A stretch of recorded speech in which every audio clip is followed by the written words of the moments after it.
Shalom jemaat yang terkasih di dalam Tuhan Yesus Kristus. Penuntun Saat Teduh Sinode Gereja Kristen Jakarta hari ini, Minggu 2 Juli 2023. Berharga di mata Allah, nas terambil dari Yesaya pasal 43 ayat 1 sampai ayat yang ke-7. Tetapi sekarang, beginilah firman Tuhan yang menciptakan engkau hai Yakub, yang membentuk engkau hai Israel. Janganlah takut, sebab aku telah menebus engkau, aku telah memanggil engkau dengan namamu, engkau ini kepunyaanku. Apabila engkau menyeberang melalui air, aku akan menyertai engkau, atau melalui sungai-sungai, engkau tidak akan dihanyutkan. Apabila engkau berjalan melalui api, engkau tidak akan dihanguskan, dan nyala api tidak akan membakar engkau. Sebab akulah Tuhan Allahmu yang Maha Kudus, Allah Israel, Juru Selamatmu. Aku menebus engkau dengan Mesir dan memberikan Ethiopia dan Sheba sebagai gantimu. Oleh karena engkau berharga di mataku dan mulia, dan aku ini mengasihi engkau, maka aku memberikan manusia sebagai gantimu dan bangsa-bangsa sebagai ganti nyawamu. Janganlah takut, sebab aku ini menyertai engkau. Aku akan mendatangkan anak cucumu dari timur, dan aku akan menghimpun engkau dari barat. Aku akan berkata kepada utara, berikanlah, dan kepada selatan, janganlah tahan-tahan. Bawalah anak-anakku laki-laki dari jauh, dan anak-anakku perempuan dari ujung-ujung bumi. Semua orang yang disebutkan dengan namaku, yang kuciptakan untuk kemuliaanku, yang kubentuk dan yang juga kujadikan. Kitab Yesaya adalah kitab yang berisi nubuatan.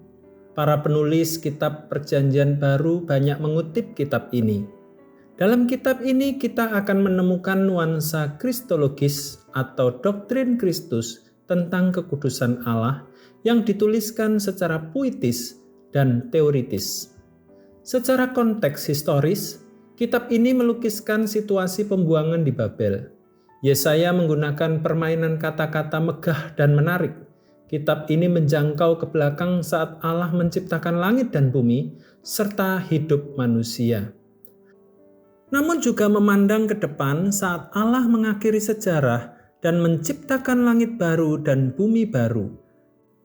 Yesaya 65 ayat yang ke-17 dan pasal 66 ayat yang ke-22.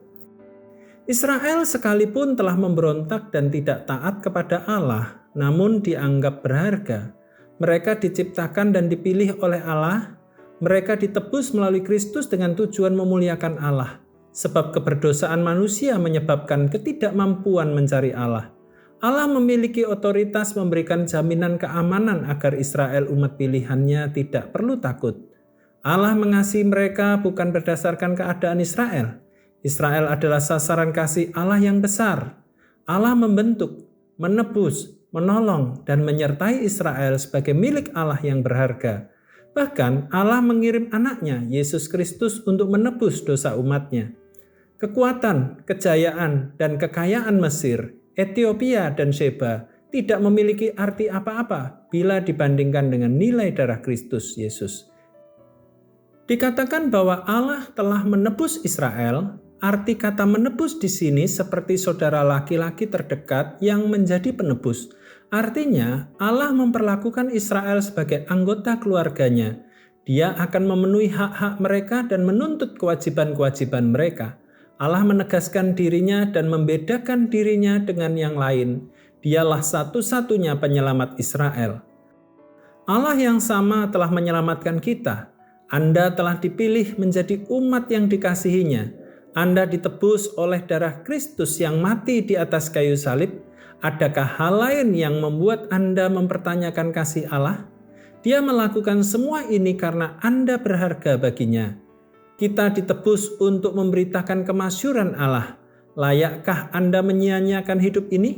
Ingatlah, sekarang Anda bukan milik Anda sendiri, tetapi kepunyaan Kristus. Anda telah dibeli lunas, dibayar oleh darah Yesus di atas kayu salib. Saya pikir hidup itu berharga dari awal hingga akhir, kata Jeb Bush. Selamat beraktivitas, Tuhan Yesus memberkati.